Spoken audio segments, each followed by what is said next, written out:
Good morning, good evening, good afternoon. This is Phoenix 198720 here to bring you my latest episode, my newest episode for season 2. Let's talk about.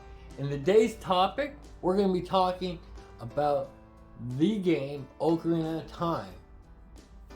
Now, this game came out in 1998 for the N64, and it did really well. It's considered one of the best Legend of Zelda games of all time because of everything it broke. It's big open world map, it got 3D in it, and it still looks good today. I know the game itself didn't really age, but the storyline is really good. And that's one of the things I want to talk to you guys about.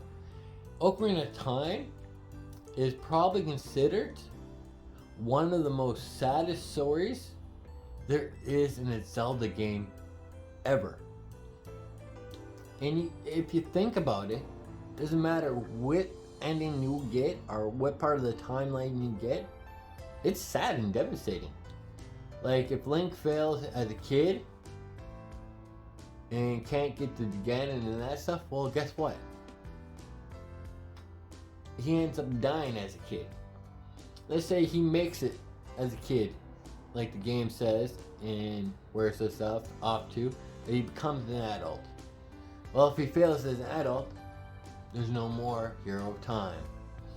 When he defeats Ganon as an adult, well, two things happen. Princess Zelda sends him back to when he's a childhood, and everything that he did gets erased. And they go to the part where he just leaves the village, and just leaves the not the village, his hometown there. And what the hell's going on here? And the other one is he dies. No matter what, in this game, he never gets a perfect ending or happy ending. He gets the ending that is chosen best for him, which is very interesting on why it is the best for him. But then that leaves gaps open where the timeline in the Zelda franchise is taken over. You have the childhood franchise where he lives or dies. He has the adult childhood where he lives or dies, and those all break off to different branches, which makes the story even more heartfelt. And it's one of the best things about this game, and on how it's written, and even the dialogue is written with William Shakespeare in mind, and how William Shakespeare would have spoke, and how he would get everything down, which makes it fun. It makes it interesting. The design of the dungeons was really well done, except for the water temple, because whoever designed that really hate gamers. But overall, you had lots of enemies pop out left, right, and center. You were able to break down walls. The music for this game was phenomenal, and is still considered one of the best soundtracks for a video game to date. They did a lot in there, including the bonus horse that we all got, because originally Epona wasn't supposed to be a Legend of Zelda thing. They added in when they could not add in the horse to Mario 64. Yes, the horse was originally been designed for Mario 64.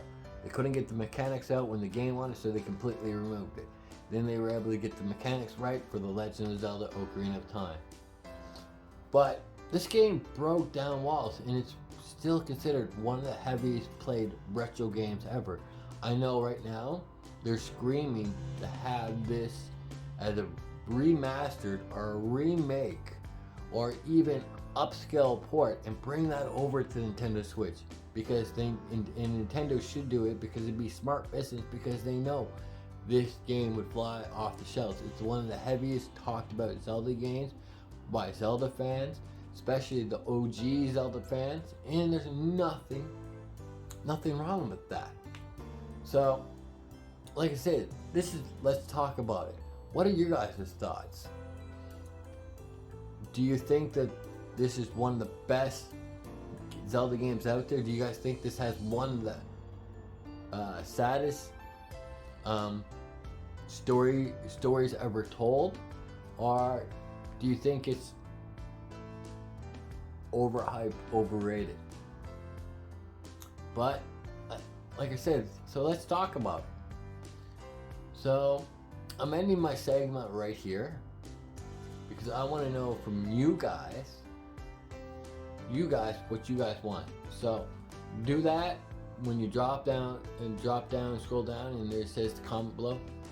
Give me your feedback on what you guys think. And I hope you guys do like these mini series that I do for my Let's Talk About It. And if you guys do, I would love to have a solid you guys hitting that like button and sharing this with all your friends and family and across all these social media platforms. And for all your returning subscribers, I love you so much.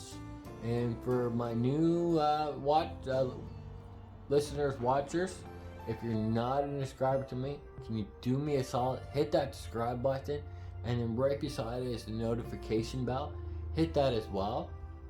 But until further ado, this is Phoenix 198720 saying I hope you guys have a good morning, a good evening, and a good afternoon. Peace.